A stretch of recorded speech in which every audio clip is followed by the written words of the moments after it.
Welcome everyone to the Miami Design District's LEED Celebration panel. My name is Jonathan Burgess, and I'm so excited to be moderating today's conversation. For those of you who are watching this who may be unfamiliar with LEED, which stands for Leadership in Energy and Environmental Design, LEED is the most widely used green building rating system in the world.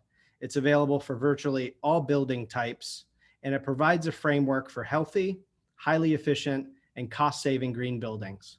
LEED certification is a globally recognized symbol of sustainability achievement and leadership, and millions of people are living, working, and learning in LEED certified buildings around the world. Here at the Miami Design District, we started our LEED certification pursuit in 2011. So this has been 10 years in the making. And I'm joined today by core members of the development team, including Craig Robbins, live from Colorado. Welcome, Craig. Vincent Férat with Catterton, all the way from Paris. Welcome, Vincent. David Holtzman. Hi, David, joining us from Miami. And joining us from Washington, D.C., our special guest from the U.S. Green Building Council, Mahesh Ramanujam.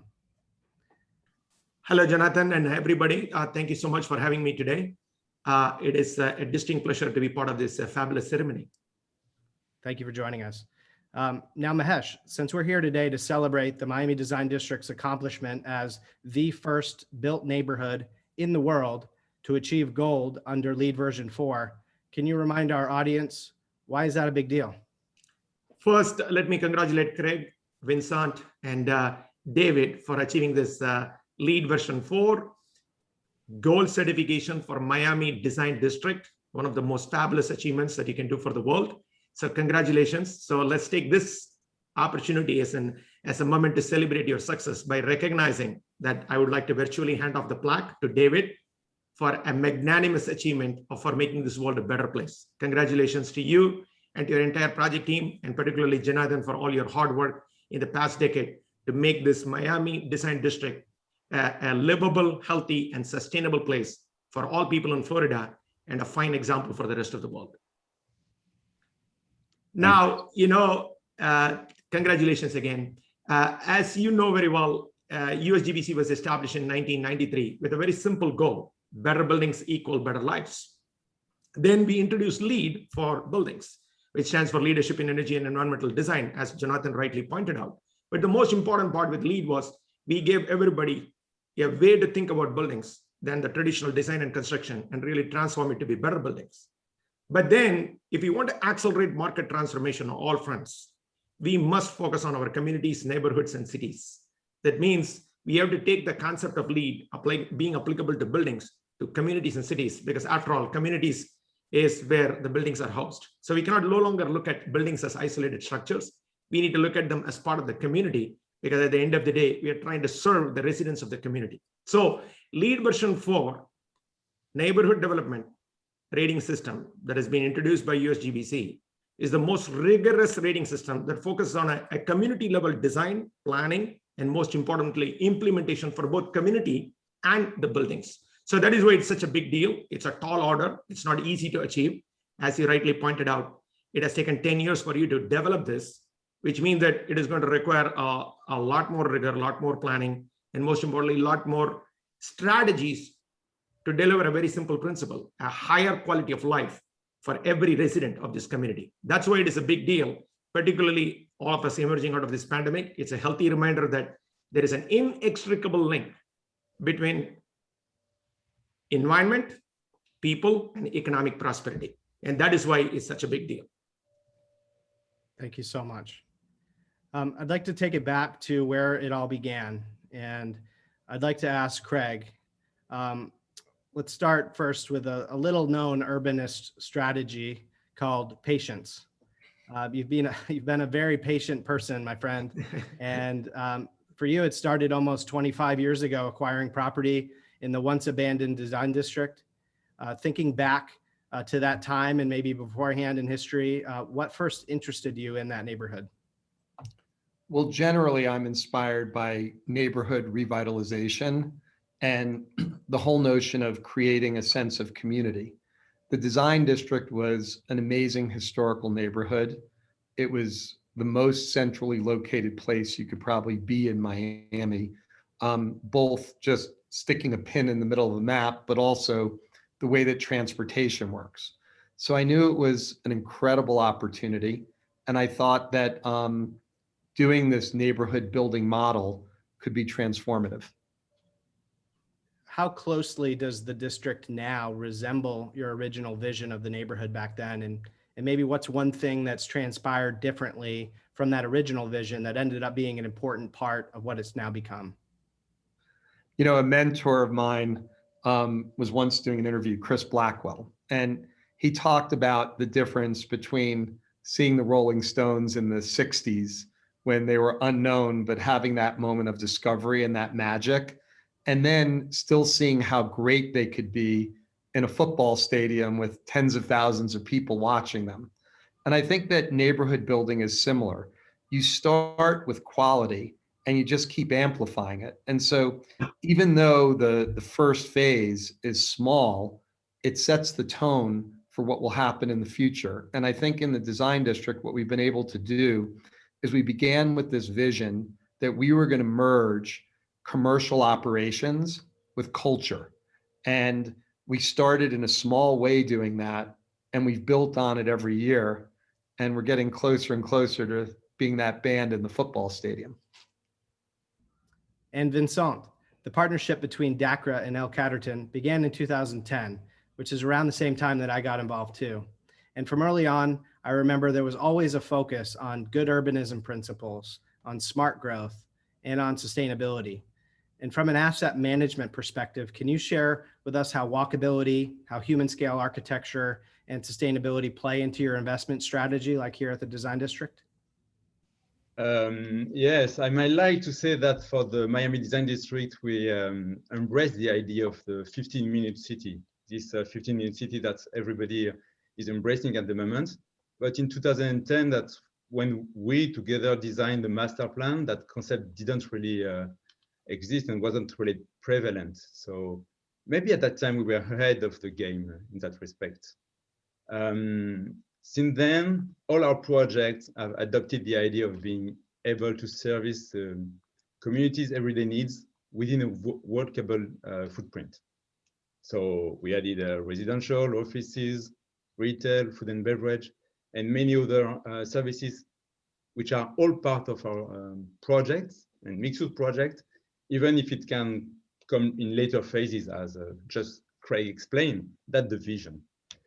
On the walkable streets, I would like to highlight that it attracts visitors to the neighborhood, and by providing safe, appealing, and comfortable street environments, the atmosphere, creating this nice walkable atmosphere. It also encourages visitors to explore the retail side while reducing the vehicle distance. And you can imagine that the attraction for visitors also leads to the attraction of tenants. So maybe I could also add on the human scale topic you brought, that it's really important to deliver both for the commercial success, but also for the ability of people to understand the neighborhood, the different scale and human size, walkability. It also responds to buildings that are not huge monoliths. And in the design district, for example, we use more than 30 different architects to design the buildings, whereas in other projects it would have been something like one or two. That makes a difference. Oh, that's a great point, and we'll get back to architecture here in a minute. I'd like to focus a little bit on how carbon reduction and zero carbon goals, net zero energy, and renewable energy, as well as ESG, environmental, social governance goals, have become important metrics for many companies, including many of the luxury brands across the Miami Design District and the brands owned by your partner company, LVMH. How has this influenced your current and future development plans here at the Design District? Catterton and Catterton Real Estate as an investor has recognized our environmental and social responsibilities. And we have implemented an ESG policy, internally ESG policy. Our investment decision process includes ESG due diligence to ensure that we are aligned with this policy. Looking at projects, studies demonstrate that green buildings can more easily attract tenants and improve the leasing and the sale prices. Green buildings and neighborhoods reduce energy uses, CO2 emissions, water uses, solid waste, which you can understand tenants with sustainability goals appreciate. The upfront costs are often offset by a decrease in long-term life cycle costs, and with lower operating costs, lower maintenance costs, health and well-being for tenants and customers, all are included in the equation to make it a success and a priority in the investments. I can also add that investors, they are valuing green properties. These green properties are aligned with their green investment portfolios. Now, focusing a little bit on the urban planning principles that went into this neighborhood, David Holtzman, we had the privilege of working together on this neighborhood more directly for the past decade, and we've been so fortunate to be surrounded by world-class urban planners, designers, engineers, architects. And thinking back through all of those unique design teams, Vincent mentioned 30 architects, managing all those moving parts. While each few feet of facade may be unique, it all fits together seamlessly. How did you pull that off? So, you know, as a company, we've had the privilege of working with Dwani Platters-Ivory, one of the preeminent master planners, and they're based here in Miami. We've worked with them on a number of projects. We brought them in 2010 to really look at the neighborhood and to conduct a master plan and charrette program. And typically a charrette is really looking at design and, you know, creating pretty buildings, but we brought the entire team in and wanted to make sure that we had everyone that was going to be involved both in the design and the technical moments of putting the project together in the room and thinking about not only what does the project look like in 2010, but what does it look like 5 and 10 and 15 years down the road, and were we thinking about the future, you know, a little bit. We also had the challenge of working within an existing neighborhood. You know, the design district at the time was about 80 years old, multiple other property owners outside, and so we had to weave our way and weave our program, you know, in and amongst all of the existing property owners. And, you know, we're able to do that successfully, but, you know, it was really the team that came together and made that happen. You know, and looking and thinking about sustainability, for example, we worked with Spinnaker and really thought about, you know, how are we going to, you know, meet those objectives that we had, not only for ourselves and our buildings, and we were building multiple buildings at the time that were varying sizes, but we also needed to put a program together for our tenants. And, you know, what was interesting to find is that many of our tenants had their own sustainability programs in place. And so they were, you know, very easily able to work within the framework we had set for them. Great. Yeah. Putting that infrastructure in place for the tenants makes it that much easier for them to accomplish some of their own individual goals during their fit outs and during their operations. So that's an instrumental part of LEED for neighborhood development. Another big part comes from the urban form that's offered up by the neighborhood pattern and design. And in this case, it was also shaped primarily by the city of Miami's form-based zoning code and the opportunity that came up with the district's special area plan. How did the formation of that unique district, unique special area plan unleash the potential of this neighborhood? And ultimately, how did it tie into the goals for LEED for neighborhood development? So interestingly enough, DPZ wrote the city's smart code, which is called Miami 21.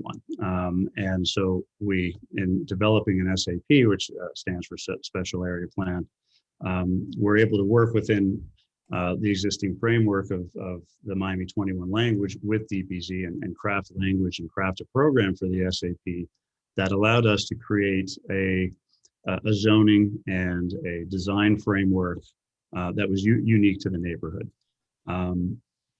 It allows us to look at the property as a whole in aggregate, rather than looking at buildings on an individual basis. And the advantage of that aggregation is that we can take our common areas, our open space, our parking facilities, and be far more efficient in sharing those resources throughout the neighborhood than if we had to look at them on an individual basis and meet all those requirements on within each building. And so the impact in the neighborhood is that we have much larger open spaces, much better programming throughout the neighborhood through the SAP, and the ability to look at the neighborhood as a whole. Great. Yes, the combining those synergies and focusing on master plan elements from open space, parking, landscapes, lighting, I think is an incremental part of the success of LEED for neighborhood development and how it helped the design district take shape. And as a landscape architect myself, I asked this next question for my fellow plant geeks. This project incorporated an enormous amount of investment in vegetation, trees on roofs, trees lining the streets, big trees too, 30-foot tall, with canopies growing over the public realm, entire rooftops planted with vegetation. Why was it important for you, Craig or David, to incorporate such lush habitat across the neighborhood? And can you describe some of the benefits of that early investment in green roofs and in shaded streets? So the design district is an outdoor museum of art, architecture, and design. And for the most part, there are some historical pieces, but for the most part, it's contemporary. It's super new. And combining all of this very contemporary architecture and design with what are historical, almost landscaping objects, these 30-year-old indigenous trees, creates this incredible juxtaposition of something that's totally new, but it also looks like it's been there for a long time. And I think a mistake that a lot of people make is they go and buy these little plants from a nursery, these little trees, and they have to wait 30 years, and they don't really ever take the kind of shape that the landscaping and the design district has. I would say that with each element of what we've done, and Catterton has been a leader in this and also an amazing collaborator, we've tried to aspire to the highest level of creativity to really innovate and do something new and something different. And the landscaping between the indigenous trees, the trees coming out of the oolitic stone, the whole feeling of the neighborhood, that's a fundamental component of what makes the whole experience. We've always said our goal was not to have stores where people would come shop. Our goal was where if you have a friend that's coming to Miami, you would say to them, you've got to go see the design district. And I think the landscaping is a big part of what makes that overall experience so wonderful. Yeah, I think so too. And in addition to the landscaping, the architecture itself is iconic in many ways. And walking around now, it's clear just how much respect you have for iconic architects, Buckminster Fuller, Le Corbusier, and in their own ways, they're celebrated for their achievements in sustainability. And knowing that beyond the facade, no pun intended, architects are also shaping the air we breathe, the light we soak in, the resources we consume. And in your view, Craig, how can architects and designers truly celebrate healthy spaces and environmental stewardship while also inspiring beauty the way you have? I mean, hopefully we've demonstrated that it's easy to do that. It doesn't mean it doesn't require attention and focus and drive, but it's something that is attainable. And I think on the issue of being sustainable, as I mentioned, we were aspiring to innovate and make a place that's special and that's part of the future. And I don't think anybody can stake a claim in doing something special and part of the future today unless they are doing everything possible to make it sustainable. What's great about this neighborhood is it didn't really materially cost us more. We're actually probably all in, coming out even or saving money, and we've created a sustainable environment. And that's something that we're very dedicated to doing. It fits into our plan for the architecture, for the art, for the landscaping, and also what these amazing businesses have done, how they've shown that they can be creative and work in this kind of environment. Yeah, green building is just good design. And as we're talking about design's influence, Mahesh, projects like the Design District can really elevate this conversation about sustainable and healthy design. Now, what role does LEED play in that conversation about material health, about brand transparency, about clean chemistry and consumer and specifier choices? By listening to Craig, David, and Vincent, I'm very excited about how the vision of LEED is being implemented in a very powerful way. And to your point, green building is good design, and it's about quality of life. So it's very clearly evident from your conversation. Now, bringing it to materials, how can we build better buildings? We cannot build better buildings without better materials. And we need better chemistry for better materials. So it's simple as that. And the good news is better chemistry not just changes lives, but saves lives. We all know that. So from that perspective, in version 4, LEED version 4, since the Miami district is certified to LEED version 4, we introduced a radical and a more bold vision of how we need to think about products, materials, and how we influence not only the architects and designers from a specification point of view, but also influence the product manufacturers to really come together to drive the next level of transformation. What does it mean? Is to deliver sustainable, healthy materials by always focusing on lowering the carbon impact. This is why we introduce concepts like the whole building life cycle assessment, or in this case, whole community life cycle assessment. The other one is really looking at environmental product disclosures, health product disclosures, so that you want to know what's in those products. Like you would go to a grocery store and you want to know all the ingredients in it. Similarly, you want to know the ingredients of those buildings, and then be able to understand their energy footprint, the water footprint, the overall life cycle footprint, so that we can continually focus on how we can reduce carbon footprint while delivering sustainable and healthy materials back to the community and to the buildings is a balancing act. And it's a very, very challenging act also. So what we have done is that we have introduced some critical strategies, I would say most disruptive strategies in version 4, very, very high bar. And I am very pleased that Miami Design District has incorporated LEED version 4 and many of those strategies as naturally part of that requirement, and be able to deliver a very simple thing, is to deliver an extraordinary resident and occupant health. That's the whole objective. So what we are doing with this, that is, we are trying to raise the bar on what we need to expect from sustainable materials and healthy materials by focusing on transparency, by focusing on ingredients, and really transforming the upstream, not the downstream, of how we deal with it. We don't want to be recycling stuff. We want stuff that doesn't affect the environment. So that's the objective of version 4. That transformation has happened. And also Vincent kind of touched on this from an investor point of view. How do investors know that they have really delivered a full promise on ESG?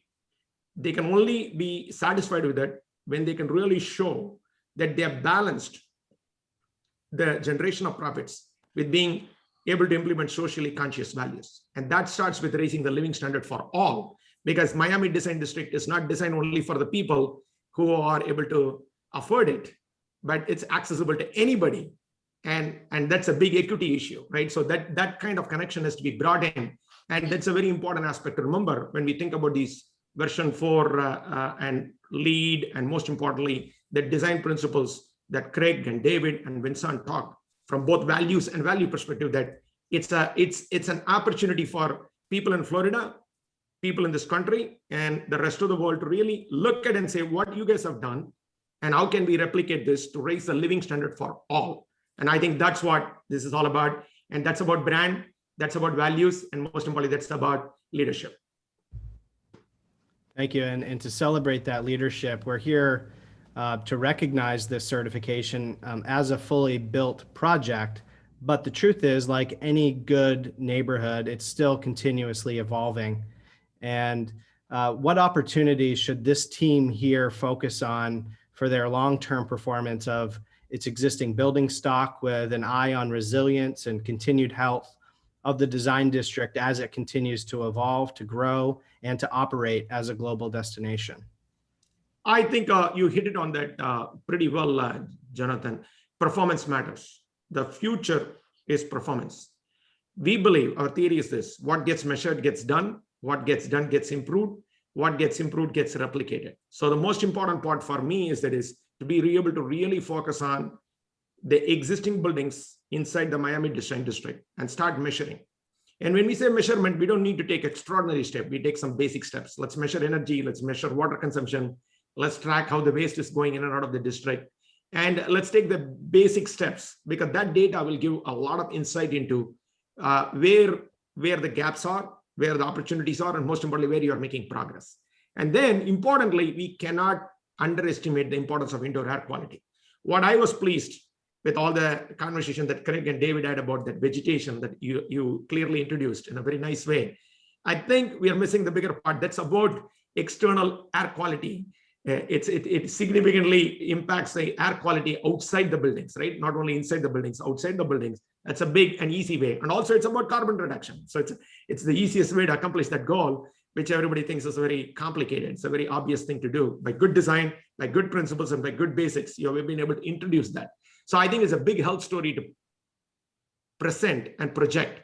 So which means that we have to get deeper into this indoor air quality and really show that Miami Design District is truly a healthy place to visit, stay, and most importantly, celebrate. So having said that, to me, it's all about performance. It's about focusing on existing, and it's about continuous improvement. But also, it's very important to focus on telling a story about what is happening today, what's going to happen in the future. And I believe you started this today. This conversation is about storytelling, because people don't get carried and inspired by data, right? People like data to understand the concept, but people get moved by stories. People want to know better examples that they can replicate. People want leaders like yourself to say that this is the direction to go so that they can easily follow. And most importantly, people want to learn from you and really come up with their innovation. So it's about starting a conversation about storytelling to deliver on the promise of leadership that you're all doing very well. And then being able to give it back to the community by saying, okay, now using this as a platform, innovate, replicate, scale, and that kind of activity could follow. So I think there's so much we can do, but it all starts with the basic principle of measurement. And it looks like minutia many times, but that's the right starting point. And we must focus on existing because the future is existing. Thank you for that. Yes, you can't improve what you don't measure, and LEED for Neighborhood Development version 4 is a good measurement tool to evaluate just the start of the success of this neighborhood long term. And we started today, Craig, with your vision 2 decades ago, and we're recognizing that it's continually evolving. So what's your vision for the future of the design district? I think there's 2 components that are important here. The first is that the design district is going to continue to grow. It's become more and more of a mixed-use neighborhood. We're going to have residential, office, hospitality, and all of that is going to continue to adhere to these principles, in itself making it more a 24-hour place, which by definition means that less people will have to drive to be there, and I think is an important component of sustainability. But also, we at Dacra and Catterton have learned a lot by doing this project, and you'll also see in the future how we apply these and new principles to doing more things and continuing to make a positive contribution to our environment. And so with that, I'd open up the floor to any thoughts about the evolving neighborhood from David or Vincent. Any parting thoughts from Mahesh as well? So earlier, Vincent talked about ESG, and I think you are well ahead towards making progress on the E front, particularly for this Miami Design District, because you've gotten LEED version 4 gold certification, the first certification in the world. It's a phenomenal lift. And governance, obviously, I'm pretty sure Vincent and team have their grips on it, and they're continuously improving and monitoring it because they're managing risk and opportunities. But when we think about social, the social is an undefined chartered territory for many of the investors yet. They're still learning, they're still figuring out what is the best way to do it. Particularly, earlier we talked about brand consciousness and all the wonderful things. And good brands recognize a sustainable world is meaningless without an equitable world. So I am pretty sure Miami Design District will continue to, as part of the future continuous improvement and future design, you will build inclusive design features as you are thinking about continuous improvements, and also make this neighborhood accessible for all. And that's what excites me the most, because what we must focus on always is the intersectionality of sustainability, health and wellness, resilience, and equity. And all four of this applies to this beautiful Miami Design District. Once again, a LEED version 4 gold certified neighborhood development district in the world. Maybe, Jonathan, to answer on the S, I Please. would like to say that 2020 and half 2021 was really a challenging period with everything we all had to fight, I will say. But that was also one of the best way to highlight what we do in terms of S, and what we provide, what we offer to the community. I'm pretty sure Craig has even more example in his head than I will, but every event, every action that we implemented the last 12, 18 months with the community and for the community, it was really the best time just to make it really sensible and sensitive and visible. So it's a starting point, but we are doing a lot on the S for the community. I would just add that every aspect of the neighborhood is about just making it accessible to people, about it becoming a center. Our parking is probably the cheapest parking in Miami of any place. So the people that come there can come there. We're working very diligently on also having enhanced public transportation. We've spent a lot of time and resources to have a train station there so that people can access it with public transportation. Most of what we do is open to the public and free. So the museum, the Institute of Contemporary Art, charges no admission price to go in. Neither does the Dela Cruz. The whole idea of the neighborhood is to be this sort of epicenter of commerce and culture where people can interact and enjoy themselves. And so I think it really is dedicated to doing that from a very high level, but the high level is about being sophisticated, about being creative, and about being innovative. I think I would just add, I think we're always learning, and we're still learning. I mentioned earlier that when we started this, we were thinking about technology and thinking about the future, and technology changes fast and sometimes becomes redundant. And if we've learned anything coming out of this past year or so, is how we're thinking about buildings in the future and how we make those places healthier, both inside and outside, and places where our tenants and our customers and where we want to be and feel healthy going forward. Thank you all. And I would say that as we end this conversation today, to Mahesh's point earlier, it's the beginning of a longer conversation of the evolving district, and how we are currently experiencing it will teach us a lot. And being a local, I have an opportunity to visit the design district very frequently. And every time I go, I learn something about what we've done, what you're doing. And I really encouraged to see that this thinking is going into the future with ongoing efforts, and inclusivity being part of those. I'm really encouraged by that. So thank you all for your time today. Thank you for joining us, Mahesh, with the celebration here, and we'll look forward to that continued conversation. Thanks for your time.